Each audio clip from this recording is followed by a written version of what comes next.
Bapak Ibu, saudara-saudara sekalian yang dikasihi Tuhan Yesus Kristus, kita akan membaca dan merenungkan firman Tuhan di pagi hari ini. Mari sebelumnya kita tundukkan kepala, kita berdoa memohon bimbingan Roh Kudus. Kita berdoa. Benar apa yang kami lakukan barusan ya Tuhan, bahwa ketika kami berpegang pada firman-Mu, maka amanlah kehidupan kami.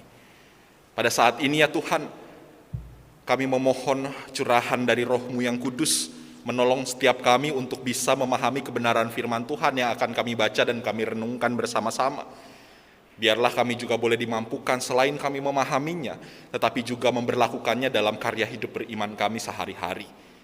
Pakai hamba-Mu di tengah segala keterbatasannya untuk menyampaikan pesan firman-Mu bagi segenap umat-Mu. Di dalam nama Yesus Kristus, firman yang hidup, kami berdoa. Amin. Saudara-saudara, Yohanes 10 ayat 22 sampai dengan ayat yang ke-30 melandasi perenungan kita di pagi hari ini. Injil Yohanes pasal 10 ayat 22 sampai ayat 30.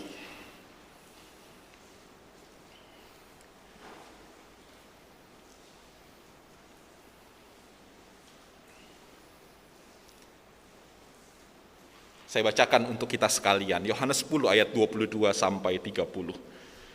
Tidak lama kemudian, tibalah hari raya pentahbisan Bait Allah di Yerusalem. Ketika itu musim dingin, dan Yesus berjalan-jalan di Bait Allah di Serambi Salomo.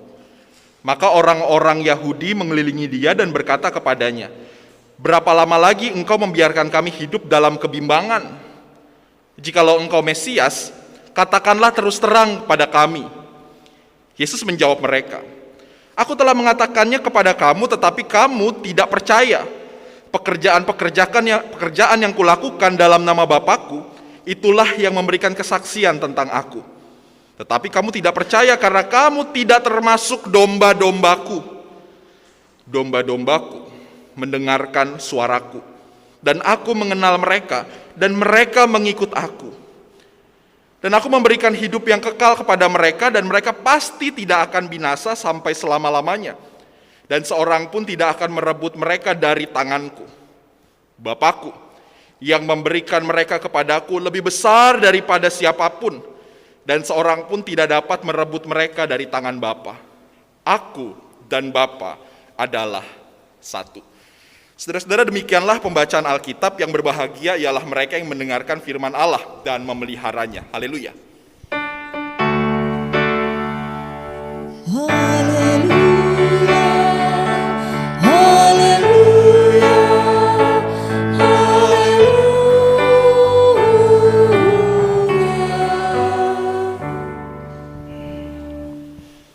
Seorang rekan tiba-tiba nelfon saya, bilang begini, "Ri, lu lapar nggak?" Kalau nanya ke saya, setiap saat ditanya saya lapar atau enggak, jawabannya pasti iya, Bapak Ibu. Terus dia bilang begini, "Kita makan ikan yuk." "Makan ikan di mana?" "Ada rumah makan seafood yang enak di Muara Karang." Dia bilang begitu. Rumah makannya enak, ikannya seger-seger, karena memang baru habis dipanen langsung dari laut. Jadi ikan yang baru nyampe itu nanti kita pilih, dibakar di sana, terus dihidangkan di sana, dan kita makan di sana. Boleh juga. Saya lihat jam, saudara sekalian, jam 6 sore. Oh begitu. Terus saya bilang ke dia, saat itu saya belum punya kendaraan, "Kita naik apa?" "Naik taksi." "Ah, jangan naik taksi. Kalau naik taksi kita nyampe keburu makan pagi," gitu dia bilang. Karena memang jam segitu saya tinggal di daerah Cikini, saudara sekalian, terus kita mau ke Muara Karang, macetnya minta ampun. Terus dia nawarin, "Saya ada motor." Terus saya juga mikir, ya elah, naik motor dari Cikini sampai Muara Karang kayaknya lumayan juga itu pegelnya gitu. Tapi nggak apa-apalah, nanti kan mau makan, jadi bisa makin nafsu, bisa makin lahap makannya. Ya sudah. Kemudian dia jemput saya, dia kasih helm ke saya, dia kasih instruksi ke saya.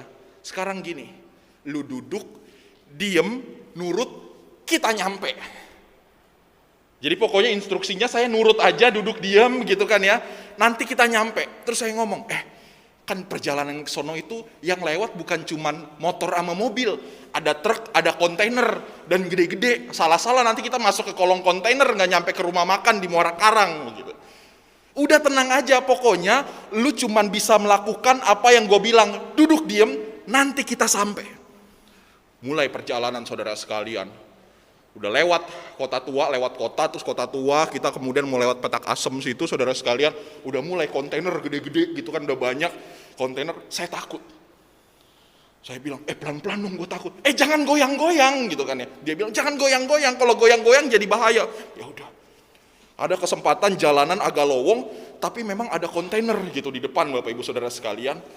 Dia ngebut, dia ngegas. Ada saatnya dia mau belok, miringin motornya ke kiri, saudara sekalian. Karena saya takut, dia miring ke kiri, saya bales miring ke kanan gitu kan ya. Anggapan saya biar seimbang. Dia mau miring ke kanan, pas dia miringin motornya ke kanan sambil ngebut, saya balas dengan miring ke kiri gitu kan ya. Terus dia berhenti, dia marah. Kenapa dibalas begitu? Kan jadinya bahaya. Namanya juga gue takut gitu kan ya. Soalnya kalau lu miring ke kanan, kan nanti jatuh tuh, gue balas jadi miring ke kiri biar seimbang. Kata dia, justru yang begitu jadinya bahaya. Kan tadi udah gue bilang, udah nurut aja nanti kita sampai. Akhirnya ya udahlah Bapak Ibu Saudara sekalian, sampai di tempatnya di Muara Karang, kita makan enak, ya makannya jadi kebanyakan karena memang sudah diliputi rasa takut sebelumnya. Tapi saya ingat saudara sekalian, padahal dia udah kasih instruksi ke saya, nurut. Nanti kita sampai. Kalau saya nggak nurut justru malah membahayakan, bisa jadi nggak sampai. Intinya nurut dan percaya. Nah Bapak Ibu saudara-saudara sekalian yang dikasihi oleh Tuhan Yesus Kristus, tema kita pada pagi hari ini adalah jangan ragu, percayalah kepadanya. Sebuah penegasan yang sebetulnya Yesus sampaikan kepada sekelompok orang Yahudi yang saat itu sedang mempertanyakan kemesiasannya. Bagi orang Yahudi, konsep Mesias yang ada di benak mereka adalah orang yang akan jadi sejenis superhero yang akan membuat mereka terbebas dari jajahan Romawi yang entah kapan berakhir, tapi mereka mungkin rasanya sudah bosan kelamaan dijajah oleh orang Romawi. Dan itu yang dikatakan oleh berita Alkitab, bahwa Mesias akan membawa engkau terbebas dari segala penjajahan. Itu yang ada di benak orang-orang Yahudi. Tapi sebetulnya konsep Mesias menurut Tuhan, menurut Allah kan lebih daripada itu. Bukan sekadar membawa orang-orang Yahudi itu terbebas dari jajahan Romawi, tetapi bagaimana konsep Mesias yang mau Allah nyatakan itu, Tuhan menyatakan kehadirannya di tengah umatnya yang yang pasti membawa damai sejahtera dan kemuliaan. Sehingga perbedaan cara pandang ini yang membuat orang-orang Yahudi itu sampai dengan kisah dalam tuturan Injil Yohanes ini, mereka meragukan kemesiasan Yesus. Dan di saat itulah kemudian Yesus menyampaikan pengajarannya dalam percakapan yang tadi kita baca bersama-sama. Karena mereka nggak paham, karena mereka udah salah perspektif, mereka meragukan, jadi boro-boro mau bisa taat. Bagaimana mau berbicara tentang keselamatan yang akan mereka alami nantinya? Mereka belum sampai di titik seperti itu. Yang ada di benak mereka adalah pokoknya Mesias itu membuat kita merdeka dari jajahan. Bapak Ibu saudara-saudara sekalian yang dikasihi oleh Tuhan Yesus Kristus, perikop kita menggambarkan sebuah metafora, gambaran hubungan antara Kristus dengan umatnya. Digambarkan dalam percakapan Yesus tadi, Yesus mau menyampaikan bahwa dia itu adalah gembala dan umat itu, kita ini adalah domba. Ayat 25 dan ayat 26, Yesus menyebut setiap orang yang percaya kepadanya adalah domba-dombaku. Pakai gambaran metafora. Sebutan ini enggak kemudian berhenti, pokoknya saya gembala, situ domba, enggak. Ada penjelasannya, ada pemaknaannya. Yang terjadi dalam hubungan yang Yesus gambarkan itu, bagaimana hubungan antara sang gembala dengan domba-dombanya itu ditandai dengan apa yang disebut ketaatan. Nurut gitu kan ya. Ikut, lakukan. Hubungan antara sang gembala dengan domba-domba itu ditandai dengan ketaatan para domba. Selain daripada itu ada keakraban gitu kan. Keakraban di antara kedua pihak. Juga ada jaminan perlindungan dan pemeliharaan yang tiada henti dari sang gembala. Tadi digambarkan dari ayat 27 dan ayat 28. Bagaimana relasi antara gembala dengan domba itu bukan cuma sekadar relasi domba nurut, enggak, bukan cuma itu. Ada keakraban. Karena apa? Gembala itu pasti mengenal domba-dombanya. Pasti kenal suara dombanya. Dan sang gembala itu menjamin keberlangsungan hidup dan pemeliharaan dari domba-dombanya. Saudara-saudara sekalian, metafora gembala domba ini disampaikan Yesus pada waktu ia dikepung. Dia dikepung dalam tanda kutip oleh sekelompok orang Yahudi yang nuntut dia pokoknya untuk menyatakan identitas kemesiasannya dia dengan jelas, beneran atau enggak. Kenapa mereka nuntut? Kenapa mereka nuntut penegasan Yesus? Dan apa sebetulnya mereka harapkan sih dari tuntutan ini? Pada Yesus itu mereka mengaku bahwa penegasannya pokoknya perlu supaya mereka nggak hidup lagi dalam kebimbangan. Namun seperti yang tadi saya katakan di awal, Bapak Ibu Saudara sekalian, perspektif mereka sudah terlanjur tertanam bahwa Mesias itu sekadar membawa mereka bebas dari penjajahan Romawi. Sementara konsep Mesias yang mau Allah nyatakan bagi orang-orang Israel itu jauh lebih besar dan jauh lebih penting daripada itu.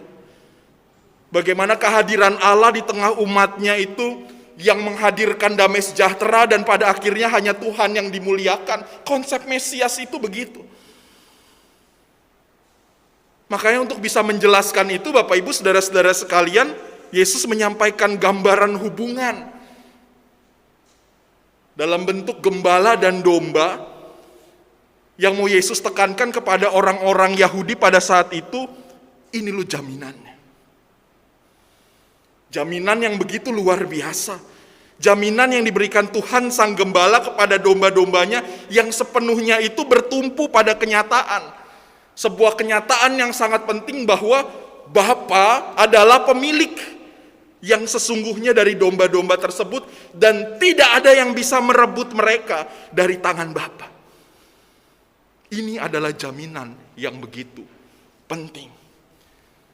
Pesan utama ini yang mau Yesus tekankan kepada orang-orang Yahudi, mau mengingatkan pada segenap orang beriman, mau mengingatkan kepada kita semua bahwa kita adalah milik Tuhan. Ini yang pertama yang mau menjadi perenungan kita bersama-sama. Saya mengajak Bapak Ibu Saudara-saudara sekalian untuk merenungkan bagian penting ini. Bahwa kita, Bapak Ibu Saudara, kita semua adalah milik Tuhan. Bukan milik yang lain. Maka Bapak Ibu Saudara sekalian, kalau penegasan ini sudah ada, dan kalau penegasan ini betul-betul kita hayati, kita imani, kita pegang teguh, maka pesan bagi Bapak Ibu Saudara sekalian, baik Bapak Ibu Saudara yang ada di tempat ini maupun saudara-saudara yang ada di rumah saudara masing-masing, saudara adalah milik Tuhan. Jangan beri dirimu kepada yang lain. Jangan tinggalkan Tuhan Yesus demi apapun. Jangan karena jodoh, saudara tinggalkan Tuhan Yesus. Jangan karena godaan materi, saudara tinggalkan Tuhan. Jangan karena godaan kenaikan pangkat, saudara harus menyangkal Tuhan Yesus Kristus. Atau hanya karena hal-hal lain yang mungkin sifatnya bisa memuaskan kehidupan kita semata sebentar, saudara-saudara sekalian. Saudara kemudian menyerahkan hidup saudara pada kuasa-kuasa yang lain. Dan sorry Bapak Ibu Saudara sekalian, walaupun di tahun 2022 masih ada aja orang-orang yang begitu gitu kan. Biar naik jabatan di kantor, pergi ke kampung, bertapak di gunung gitu kan. Orang mah biar naik pangkat, biar naik jabatan, biar naik posisi gitu kan ya. Tunjukkan kinerja kan begitu. Biar keterima di kampus idaman. Berdoa di bawah pohon beringin sambil bawa kemenyan gitu kan. Masih ada enggak? Kayaknya masih ada Bapak Ibu Saudara-saudara sekalian. Nanti giliran udah kesambet gitu kan ya. Repot ceritanya. Beberapa kali dalam pelayanan saya di rumah sakit, Bapak Ibu Saudara sekalian, di rumah sakit Cikini, kalau sudah ada panggilan pasien yang apnu dalam keadaan kritis di ICU, Nggak sedikit juga sebetulnya Bapak Ibu, ada pasien-pasien ya udahlah, menurut dokter memang ini tinggal sisa obat, dan memang nggak bisa diapa-apain lagi, kita mau semuanya alami aja, natural aja, silahkan Pak Pendeta berdoa buat yang bersangkutan, sekaligus berdoa bersama keluarga supaya keluarga dikuatkan. Saudara sekalian, berdoa sampai setengah jam, nggak lewat-lewat juga, gitu kan ya. Kadang suka percaya nggak percaya, tapi beneran. Pas ditanya, kira-kira masih ada yang mengganjal nggak? Keluarga cuman garuk-garuk kepala, gitu kan ya. Terus tiba-tiba pasangannya ngomong, saya ingat Pak Pendeta, waktu dulu suami saya, waktu pas kami masih belum jadi apa-apa, emang teh sekarang ibu jadi apa gitu kan ya. Waktu kami belum jadi apa-apa, dia sempat ketemu sama orang pinter di kampung, disuruh nelen ikan cupang gitu kan ya. Ikan cupang yang udah didoain gitu kan ya, ditelan gitu kan ya. Oh begitu jadi ceritanya. Oh iya, ya udah kita sekarang sama-sama berdoa, namanya teh doa pelepasan. Habis berdoa, amin, keluar ikan cupang dari mulut sama darah, saudara sekalian. Kadang-kala kan ini hal-hal yang kayak di luar nalar gitu kan ya. Masih ada sih zaman sekarang, ada Bapak Ibu Saudara sekalian. Menyerahkan kehidupan bukan lagi pada kuasa Tuhan, tapi kuasa yang lain. Maka pesan firman Tuhan menjadi jelas bagi kita Bapak Ibu Saudara-saudara sekalian. Pertama-tama ada jaminan yang paling penting dalam kehidupan kita. Bapak Ibu Saudara sekalian adalah milik Tuhan, bukan milik yang lain. Amin. Jangan pernah serahkan kehidupanmu, dirimu pada kuasa-kuasa yang lain. Tuhan yang menjamin. Jaminannya begitu jelas, sehingga tidak lagi keraguan-keraguan yang kemudian menguasai hati dan pikiran kita. Kita baru saja merayakan Paskah. Paskah menegaskan dan mengingatkan kepada setiap kita, setiap keraguan, setiap ketakutan diganti dengan sukacita akan masa depan. Dan masa depan itu adalah kepastian bagi setiap orang percaya. Ini yang pertama-tama mau kita hayati bersama pada pagi hari ini dalam sebuah terang tema, jangan ragu, percayalah kepadanya. Yang kedua, saudara-saudara sekalian yang dikasihi Tuhan Yesus Kristus, kalau jaminannya sudah jelas, lalu apa yang perlu kita lakukan, apa yang harus kita lakukan sebagai kawanan domba gembalaan Allah? Ayat 27 menjadi begitu tegas bagi setiap kita, dikatakan, domba-dombaku mendengarkan suaraku, dan aku mengenal mereka, dan mereka mengikut aku. Tuhan Yesus tegaskan kepada setiap kita, dengar dan ikut Tuhan. Ini adalah karakter seorang murid. Karakter murid yang luar biasa, murid yang baik itu, dengar apa kata gurunya, dan melakukan, dia ikuti apa yang diteladankan oleh sang guru itu. Dan dalam perikop ini secara khusus karakter murid itu digambarkan dalam metafora hewan memang, domba. Kita tahu Bapak Ibu Saudara sekalian, domba itu kan penurut. Domba itu enggak liar. Domba itu beda sama kambing. Gampang ya Bapak Ibu Saudara sekalian bedain domba sama kambing selain tampilan fisiknya. Tapi lebih daripada karakternya. Kambing kadang-kala udah digeser ke kiri, dia mau tertutup ayam. Ke kanan maksa gitu kan ya. Domba enggak, dia nurut. Domba enggak lebih sering berontak dibanding kambing. Metafora yang begitu indah yang Yesus gambarkan, yang mau menuntun kita bahwa yang harus kita persembahkan kepada Tuhan adalah karakter hidup seorang murid yang taat, yang percaya pada sang guru, laksana domba, yang betul-betul berada dalam kepemilikan sang gembala. Maka pilihan bagi Bapak Ibu Saudara sekalian yang dikasihi Tuhan Yesus Kristus, karena kita semua gak bisa maksa. Karakter mana yang mau Bapak Ibu Saudara pilih dalam perjalanan kita sebagai pengikut Kristus? Ketika Bapak Ibu memilih untuk menjadi domba, domba yang taat, domba yang setia, tunjukkan dalam keseharian. Nurut dengan apa yang dikatakan oleh firman Tuhan. Taat dalam keseharian saudara. Menampilkan betul-betul surat Kristus yang terbuka itu lewat kata dan perbuatan. Atau mau jadi kambing yang kadang-kala susah dibilangin, yang kudu pakai kekerasan baru nurut, kan begitu. Pilihan ada di Bapak Ibu Saudara sekalian. Tapi firman Tuhan pada pagi hari ini mau mengantar kita, mau mengarahkan kehidupan Bapak Ibu Saudara sekalian, miliki karakter seorang murid yang mendengar dan taat. Apa kata sang guru? Jadilah domba yang taat, percaya. Yang ketiga, saudara-saudara sekalian yang dikasihi Tuhan Yesus Kristus, memang percaya itu mungkin bukan sesuatu yang mudah. Sama seperti di awal dalam cerita saya tadi, gimana saya mau percaya kalau jalanannya begitu membahayakan, medan perjalanan gitu ya. Niat sih emang enak, mau makan ikan yang enak gitu loh di Muara Karang. Tapi masalahnya naik motor, yang lewat di jalan tuh bukan cuma motor mobil, tapi truk, kontainer dan sebagainya gitu. Sementara teman saya cuma bilang, udah diam, duduk, nurut gitu kan. Tapi beneran, ketika saya mulai untuk gak nurut, justru membahayakan. Yang bahaya bukan cuma saya, dia juga. Rekan saya juga. Percaya itu mungkin bukan sesuatu yang mudah, apalagi dalam kehidupan beriman kita. Percaya kepada Tuhan itu, Bapak Ibu Saudara sekalian, kadangkala kita harus jujur sama kenyataan hidup. Mau dibilang percaya, tapi kadangkala sering juga kecewa, kan gitu Bapak Ibu ya. Seringkali kita kecewa. Bahkan seringkali ada di titik di mana kita putus asa. Bapak Ibu saudara-saudara sekalian yang dikasihi Tuhan Yesus Kristus, percaya kepada Tuhan bukan berarti segala sesuatu itu sifatnya simsalabim. Saudara minta sekarang, belum tentu jawabannya sekarang. Saudara minta A sama Tuhan, bisa jadi jawabannya B, C, dan seterusnya. Tapi Bapak Ibu saudara sekalian yang dikasihi Tuhan Yesus Kristus, percaya kepada Tuhan itu sejujurnya bukan melulu berbicara bukti yang kita terima. Ini harus kita garis bawahi bersama-sama.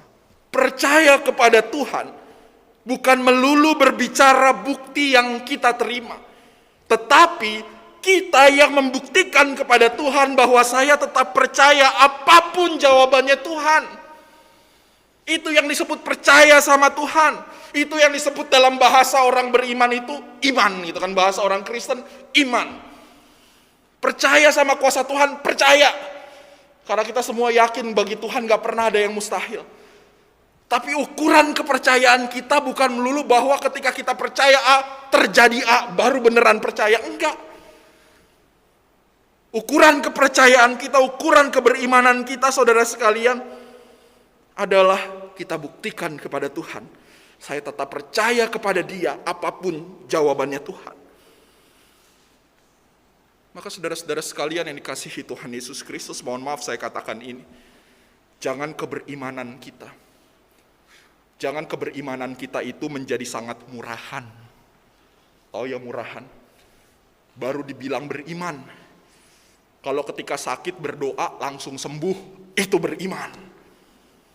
Baru dibilang beriman ketika keadaan kita miskin, berdoa, amin, langsung kaya.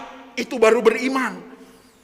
Atau baru bilang beriman ketika kita nggak tahu apa-apa, mau ngerjain soal ujian, berdoa dalam nama Tuhan Yesus, tiba-tiba bisa jawab semua, jawabannya benar semua. Dan yang lain. Jangan keberimanan kita menjadi keberimanan yang sangat murahan dalam hidup sebagai orang percaya. Tapi tunjukkan kualitas yang luar biasa. Iman yang besar itu memang mampu memindahkan gunung. Tapi iman yang benar tetap percaya. Meskipun gunungnya nggak pindah. Bukankah itu yang seharusnya kita pegang dalam keseharian kita. Sebagai orang-orang Kristen. Terus kalau sakit berdoa nggak sembuh emang nggak beriman? Enggak. Bisa jadi dengan sakit itu ada sesuatu yang mau Tuhan tunjukkan dalam kehidupan kita. Terus ketika uang kita pas-pasan, berdoa sama Tuhan, sementara kebutuhan hidup terus naik, pas amin dan terus bekerja, Tuhan juga gak kasih lebih. Apakah kita gak beriman? Enggak, itu tetap beriman. Ada sesuatu yang mau Tuhan lihat, yang Tuhan mau tunjukkan kuasanya melalui diri kita. Ternyata meskipun Tuhan gak kasih lebih, kita bisa mencukupkan diri dengan apa yang ada. Jadi kesaksian iman gak? Jadi. Oma-oma udah sakit kanker stadium 4. Saya datang maksudnya mau doain dia supaya kuat. Karena pesan dari dokter, Pak Pendeta udah gak bisa diapa-apain juga ini nih. Udah mentok stadiumnya. Saya datang. Itu oma justru ngomong ke saya, Pak Pendeta terima kasih sudah datang. Tapi boleh gak Pak Pendeta gak usah berdoa buat saya mau berdoa buat Pak Pendeta. Supaya Pak Pendeta terus dipakai oleh Tuhan mendoakan banyak mereka yang sedang sakit dan mungkin kehilangan pengharapan. Karena saya percaya melalui sakit saya ini ada sesuatu yang mau Tuhan nyatakan dalam hidup. Dan yang paling penting, Pendeta, meskipun saya sakit, saya tetap setia sampai akhir hayat saya. Ada sesuatu yang mau Tuhan nyatakan gak melalui diri Oma itu? Ada. Apa? Kesetiaan. Meskipun sakit. Kesetiaan sampai akhir hayatnya. Dan itu betulan terjadi. Mari Bapak Ibu, saudara-saudara sekalian yang dikasihi Tuhan Yesus Kristus, kita koreksi dan kita perbaiki bentuk kepercayaan kita, cara keberimanan kita kepada Tuhan. Bukan lagi hanya pada bukti, tapi pada kehidupan yang percaya, yang pada akhirnya menjadi bukti bahwa kita beriman kepada Tuhan. Karena percayalah, saudara-saudara sekalian yang dikasihi Tuhan Yesus Kristus, percaya kepada Tuhan tidak akan pernah mengecewakan. Amin.